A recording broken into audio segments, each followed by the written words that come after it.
Hey there, it's Susan the Baker here, and I'm bringing you my first sourdough tutorial today for beginners. I'm super excited about this, and I hope that this helps you on your sourdough journey, wherever that may be.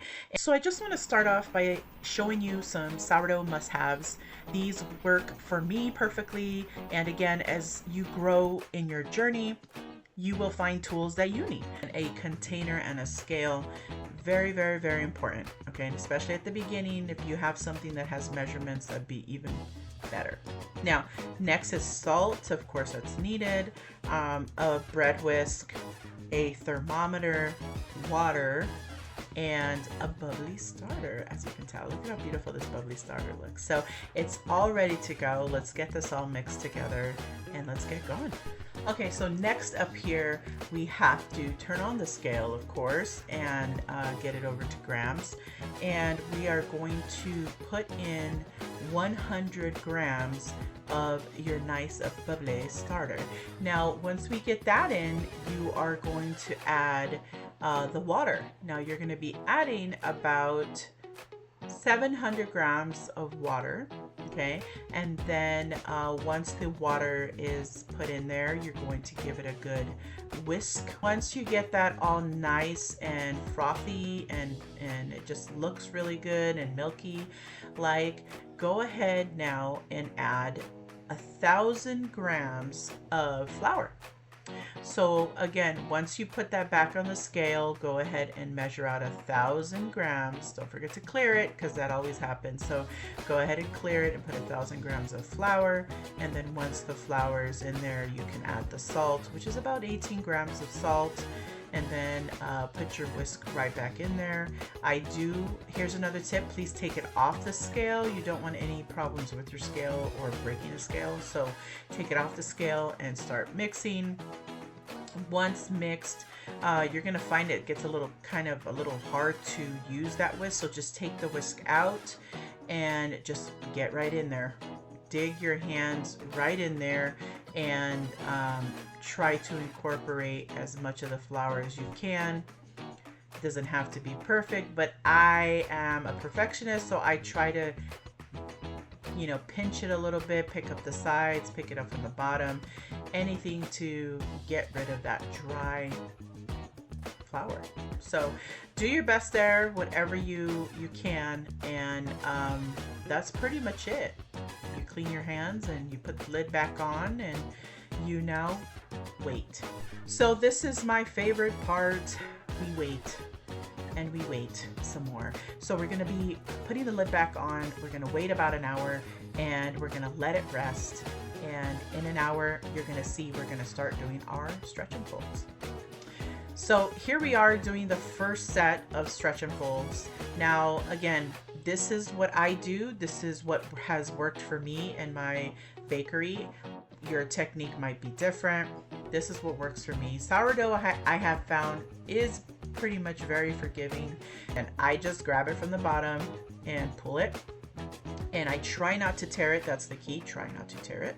And then just do that about, anywhere from 4 to 6 times. And if you lose count and you do a couple of extra, hey, it's okay. I'm going back in there for my second set of stretch and folds. Again, just trying to keep it simple, nothing too dramatic. Just want to get the sides, all the dough, as much dough as I can off the sides, and just flip it over. Here I'm going in with the third set of stretch and folds, doing the same thing, just flipping it over, pulling it gently over, and moving the container along, as you can tell. Again, just trying to do my best to get as much of the dough up as possible. Now, my final stretch and fold, here we go. We're getting there. Stick with me, family. Again, doing the same thing. As you can tell, the consistency is changing. I can feel it. You will feel it. You will also notice it's less sticky than the first couple of times. I didn't mention this in the beginning, but you can also just damp your hands a little bit. That does help with the dough sticking to your hands. So again, fourth set of stretch and folds. Here we go. We are done. And there you did it. See, it wasn't hard at all. I told you you got this. Now we're gonna let this sit and bulk ferment on the counter. We're looking for the dough to rise to about the 4L mark, which is 4 liters. So that's where we're looking, and we're looking for a dome top. So once we get that 4 liters and a little bit of a dome on top that goes a little bit over, that's when the bread is saying it's ready. We finally reached the 4L or the 4 liters mark on our container here. So now it's ready to be shaped. So we're going to be pulling it out of the container and, you know, do your best. Once again, I like to use a bench scraper because, and I find a plastic one works just fine, again, just to kind of scrape the sides off and get all that dough out of the container. And then once we get it on our cutting board or on our counter, that's when we're going to go ahead and separate it. I like to eyeball it and cut it in half, and I put you know, then I go ahead and I almost treat it like a roll where I kind of fold it in on itself and make kind of like a ball. And then I turn it around again, trying to use my bench scraper as much as I can and not so much my hands, because the hands will get it really flat and it'll just deflate it, and you don't want that. So try to use the bench scraper as much as you can. That is another tip. And so we get it back onto a little bit of a floured surface. And once they're both kind of shaped into balls, we kind of just do the famous push and pull to get them all nice and tight. And look at that. It looks so pretty. Gotta spank it. Spanking the dough is actually one of my favorite things to do because of the sound, and it tells me it's ready just to sit there for a few minutes. This is the pre-shaping. So during pre-shaping, I do let it sit there. I cover it with some plastic, and I let it sit anywhere from about 5 to 15 minutes. I just want to prepare it for its final shape. All right, so here we are to finally shape the sourdough loaf that we just did, and we're going to do one at a time. So I'm going to set this other one aside.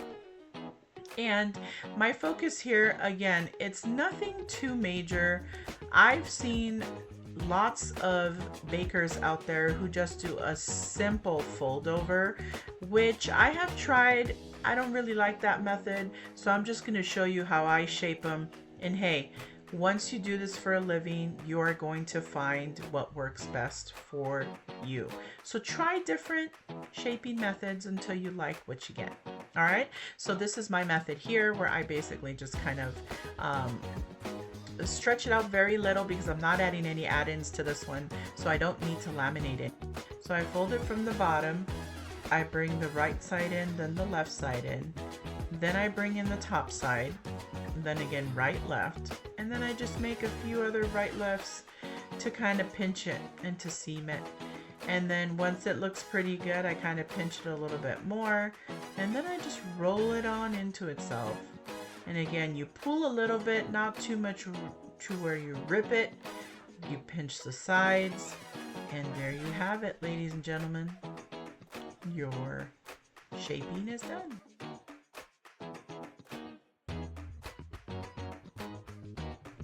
Hey guys, I just want to talk about the poke test, and this is what I do before it goes into the fridge. I poke it to see if it springs back.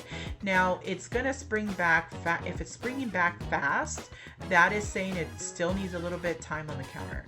If it's springing back up slowly and not even filling in all the way, that means it's ready to go. So you just pop that into your fridge. Now if it springs back too quickly, check it again, do another poke test in about 15 minutes. I do increments of 15. On colder days, I may have to leave it a little bit more. On warm summer days, I really don't, because my kitchen is a hot kitchen. So I normally just get it in during the first try. All right, hope this helps. Thanks, guys.